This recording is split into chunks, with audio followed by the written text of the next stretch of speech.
നമസ്കാരം. എന്തൊക്കെ ബഹളങ്ങളായിരുന്നു കഴിഞ്ഞ ദിവസങ്ങളിലായി ഇവിടെ സംഭവിച്ചത്. അങ്ങനെ ഒടുവിൽ ആ പടക്കക്കടയും അണഞ്ഞു. റിയാസെ, താങ്കളും ഇപ്പോൾ ശരിക്കും പെട്ടു. സ്വന്തം ഭാര്യയെയും പ്രായമായ അമ്മായിയച്ഛനെയും മാത്രം ഒറ്റയ്ക്ക് ജയിലിലേക്ക് വിടുന്നത് ഒരു മരുമകൻ എന്ന നിലയിൽ മോശമല്ലേ? അതുകൊണ്ട് നിങ്ങളും കൂടെ പോയിക്കോളൂ. അതാണ് അതിൻ്റെ ഒരു ശരി. കമ്മ്യൂണിസ്റ്റ് കോട്ടകളിലെ ആ കൂട്ടക്കരച്ചിൽ നിങ്ങളിപ്പോൾ കേൾക്കുന്നില്ലേ? ആരുമൊട്ടും പ്രതീക്ഷിക്കാത്ത ആ വമ്പൻ പണിയാണ് ഇതാ ED ഇപ്പോൾ കൃത്യമായി എടുത്തു തുടങ്ങിയിരിക്കുന്നത്.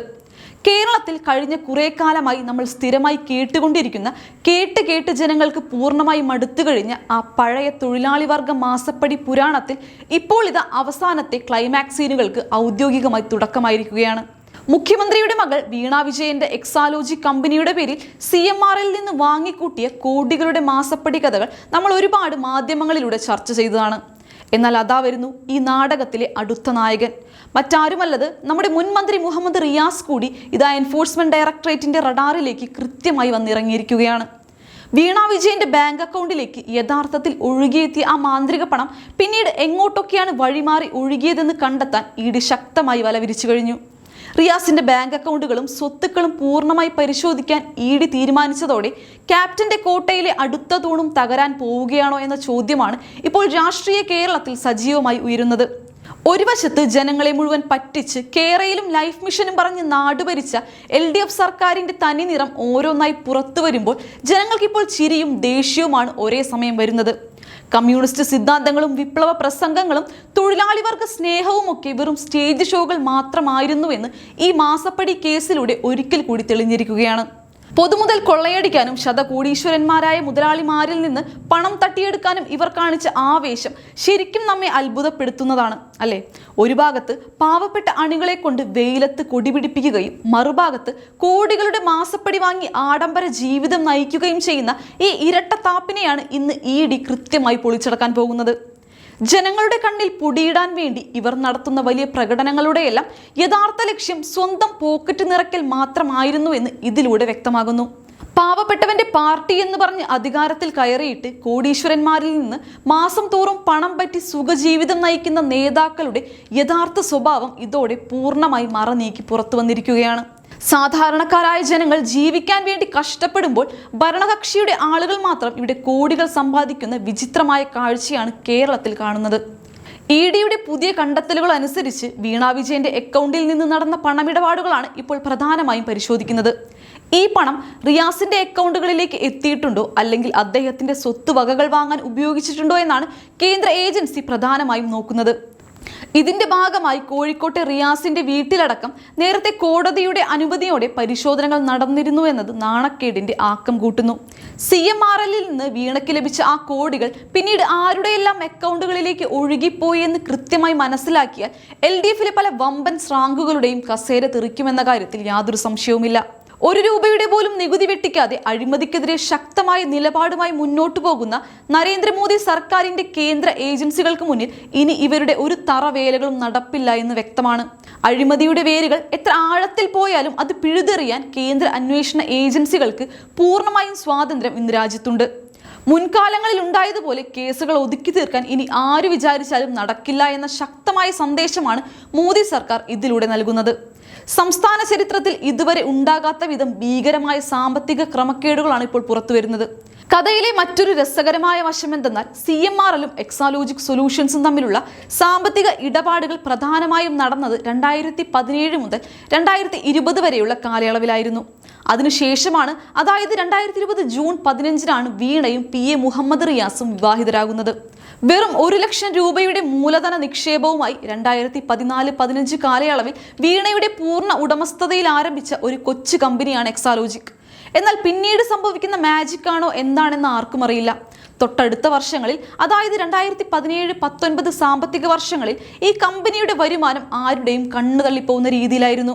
ഒരു IT കമ്പനിയും നൽകാത്ത എന്ത് അമാനുഷിക സേവനമാണ് എക്സാലോജിക് CMRLന് നൽകിയത് എന്ന് ചോദിച്ചാൽ കമ്മ്യൂണിസ്റ്റ് കേന്ദ്രങ്ങളിൽ നിന്ന് ഇപ്പോഴും മൗനം മാത്രമാണ് മറുപടി. ഇവിടെയാണ് BJPയുടെ രാഷ്ട്രീയ നിലപാടുകൾ പ്രസക്തമാകുന്നത്. അഴിമതി എത്ര ഉന്നതൻ നടത്തിയാലും അവനെ നിയമത്തിന് മുന്നിൽ കൊണ്ടുവരുമെന്ന മോദിജിയുടെ വാക്കുകൾ ഇന്ന് അനർത്ഥമാവുകയാണ്. പാവപ്പെട്ട തൊഴിലാളികളുടെ ചോരയും നീരും കുടിച്ചു വളരുന്ന ഈ മുതലാളിത്ത കമ്മ്യൂണിസത്തെ കേരളത്തിലെ പ്രബുദ്ധരായ ജനങ്ങൾ തിരിച്ചറിയേണ്ട സമയം അതിക്രമിച്ചിരിക്കുന്നു. ഇത്തരം ഇല്ലാത്ത സേവനങ്ങളുടെ പേരിൽ കോടികൾ കൈപ്പറ്റുന്നത് സാധാരണക്കാർക്ക് ഒരിക്കലും അംഗീകരിക്കാൻ കഴിയുന്ന കാര്യമല്ല. BJP ഭരിക്കുന്ന കേന്ദ്ര സർക്കാർ എപ്പോഴും വികസനത്തിന്റെയും സുതാര്യതയുടെയും പക്ഷത്താണ് നിൽക്കുന്നത്. ഭാരതം ലോകത്തിന്റെ നെറുകയിലേക്ക് കുതിക്കുമ്പോൾ കേരളത്തെ കടക്കിണയിലാക്കി സ്വന്തം കുടുംബം പോറ്റുന്ന തിരക്കിലായിരുന്നു ഇവിടത്തെ ഭരണാധികാരികൾ. മുൻകാലങ്ങളിൽ കേന്ദ്രം ഭരിച്ചവർ ഇത്തരം അഴിമതികൾ കണ്ടില്ലെന്ന് നടിച്ചപ്പോൾ ഇന്ന് ശക്തമായ നേതൃത്വമുള്ള BJP സർക്കാർ രാജ്യത്തെ നിയമ സംവിധാനങ്ങൾക്ക് പൂർണ്ണ സ്വാതന്ത്ര്യമാണ് നൽകിയിരിക്കുന്നത്. അതിന്റെ ഫലമായാണ് ഒന്നിനു പുറകെ ഒന്നായി ഈ അഴിമതി വീരന്മാരുടെ മുഖംമൂടികൾ അഴിഞ്ഞു വീഴുന്നത്. കോടികളുടെ മാസപ്പടി കേസ് വെറുമൊരു സാമ്പത്തിക കുറ്റകൃത്യം മാത്രമല്ല, മറിച്ച് കേരളത്തിലെ പാവപ്പെട്ട ജനങ്ങളുടെ കണ്ണിൽ പൊടിയിട്ട് നടത്തിയ വലിയൊരു വഞ്ചനയാണ്. പൊതുജനങ്ങളുടെ നികുതി പണം കൊണ്ട് ആഡംബര മന്ത്രിമന്ദിരങ്ങളിൽ വാഴുന്നവർക്ക് ഈ ഈടിപ്പണി വലിയൊരു പാഠമായിരിക്കും. കേരളത്തിലെ ഓരോ സാധാരണക്കാരനും ചോദിക്കുന്ന ചോദ്യങ്ങൾക്ക് മറുപടി പറയാൻ ഈ ഭരണാധികാരികൾ ബാധ്യസ്ഥരാണ്. കേന്ദ്ര സർക്കാരിന്റെ കർഷക പദ്ധതികളും ക്ഷേമ പദ്ധതികളും ജനങ്ങളിലേക്ക് എത്താതിരിക്കാൻ ഇവിടെ പരമാവധി ശ്രമിച്ചവർ തന്നെ സ്വന്തം അക്കൗണ്ടുകളിലേക്ക് പണമൊഴുക്കാൻ കാണിച്ച ശുഷ്കാന്തി ശരിക്കും അമ്പരപ്പിക്കുന്നതാണ്. ജനങ്ങളെ കടക്കിണിയിലാക്കി സ്വന്തം ഖജനാവ് നിറച്ചവരുടെ നാളുകൾ എണ്ണപ്പെട്ടു കഴിഞ്ഞു. റിയാസിലേക്ക് അന്വേഷണം നീളുന്നതോടെ LDF ക്യാമ്പുകളിൽ ഇപ്പോൾ വലിയ തരത്തിലുള്ള പരിഭ്രാന്തിയാണ് ഉണ്ടായിരിക്കുന്നത്. കേന്ദ്ര ഏജൻസികൾ രാഷ്ട്രീയമായി വേട്ടയാടുന്നുവെന്ന സ്ഥിരം കരച്ചിലുമായി അവർ ഉടൻ തന്നെ രംഗത്തിറങ്ങും. എന്നാൽ കള്ളപ്പണവും അഴിമതിപ്പണവും അക്കൗണ്ടുകളിലൂടെ ഒഴുകിയതിന്റെ കൃത്യമായ തെളിവുകൾ കൈവശമുള്ള EDക്ക് മുന്നിൽ ഈ ഇരവാദം വിറ്റഴിക്കാൻ കഴിയില്ല. മുൻപ് പല കേസുകളിലും ഇതേ അടവ് പയറ്റി നോക്കിയതാണെങ്കിലും നിയമത്തിന്റെ ശക്തമായ കൈകളിൽ നിന്ന് രക്ഷപ്പെടാൻ ഇവർക്ക് കഴിഞ്ഞിട്ടില്ല. സ്വന്തം മകളുടെയും മരുമകന്റെയും പേരിൽ ഒന്നിച്ച് അഴിമതി കേസുകളിൽ നിന്ന് ഉയർന്നു കേൾക്കുമ്പോൾ നമ്മുടെ മുൻ മുഖ്യമന്ത്രിക്ക് ഇനി എന്ത് ന്യായീകരണമാണ് ജനങ്ങളോട് പറയാനുള്ളത്? ഇനി അതിപ്പോ എന്താണെങ്കിലും വീട്ടിൽ പോയല്ല ജയിലിൽ പോയി പറഞ്ഞാൽ മതിയെന്നാണ് ജനങ്ങൾക്ക് പറയാനുള്ളത്. സുതാര്യതയെക്കുറിച്ചും ലാളിത്യത്തെക്കുറിച്ചും ക്ലാസ് എടുക്കുന്ന കമ്മ്യൂണിസ്റ്റ് നേതാക്കളുടെ യഥാർത്ഥ മുഖം ഇതോടെ കേരള ജനത പൂർണ്ണമായി തിരിച്ചറിഞ്ഞു കഴിഞ്ഞു. ക്യാപ്റ്റന്റെ തണലിൽ എന്തും ചെയ്യാമെന്ന അഹങ്കാരത്തിനാണ് ഇപ്പോൾ വലിയൊരു തിരിച്ചടി കിട്ടിയിരിക്കുന്നത്. അഴിമതിയുടെ കാര്യത്തിൽ കോൺഗ്രസും CPMഉം ഒരേ തൂവൽ പക്ഷികളാണെന്ന് മുൻപും തെളിഞ്ഞതാണ്. എന്നാൽ അതിനെല്ലാം അറുതി വരുത്താൻ ഇന്ന് BJPക്ക് മാത്രമേ സാധിക്കൂ. ഇത്രയും വലിയ വെട്ടിപ്പുകൾ നടത്തിയിട്ടും ഇപ്പോഴും നിരപരാധികളാണെന്ന് നടിക്കുന്ന നേതാക്കളെ ജനങ്ങൾ വെറുതെ വിടില്ല. കേരളത്തിൽ ഭരണം നിലനിർത്താൻ വേണ്ടി മാത്രം വർഗീയ പ്രീണനവും വ്യാജ വാഗ്ദാനങ്ങളും നൽകി ജനങ്ങളെ പറ്റിച്ച LDF സർക്കാരിന്റെ അന്ത്യം കുറിക്കുന്ന നാളുകളാണ് ഇനി വരാൻ പോകുന്നത്. സ്വന്തം രാജ്യത്തിന്റെ സുരക്ഷയും പുരോഗതിയും ലക്ഷ്യം വെച്ച് പ്രവർത്തിക്കുന്ന BJP മുന്നോട്ട് വയ്ക്കുന്ന രാഷ്ട്രീയ ബദൽ എത്രത്തോളം അനിവാര്യമാണെന്ന് ഈ സംഭവങ്ങൾ അടിവരയിടുന്നു. അഴിമതിരഹിതവും സുതാര്യവുമായ ഒരു ഭരണം കേരളത്തിലും വരണമെങ്കിൽ ഈ കുടുംബ ഭരണവും കൊള്ള സംഘങ്ങളും നാടുവിടേണ്ടതുണ്ട്. EDയുടെ ഈ നീക്കം കേരളത്തിലെ രാഷ്ട്രീയ ചരിത്രത്തിലെ ഏറ്റവും വലിയ ശുദ്ധീകരണ പ്രക്രിയയുടെ തുടക്കമാണെന്ന് നമുക്ക് ഉറപ്പിച്ചു പറയാം. സാധാരണക്കാരുടെ അവകാശങ്ങൾ കവർന്നെടുക്കുന്ന ഇത്തരം രാഷ്ട്രീയ മാഫിയകളെ ജനങ്ങൾ തന്നെ നേരിടുന്ന കാലം വിദൂരമല്ല.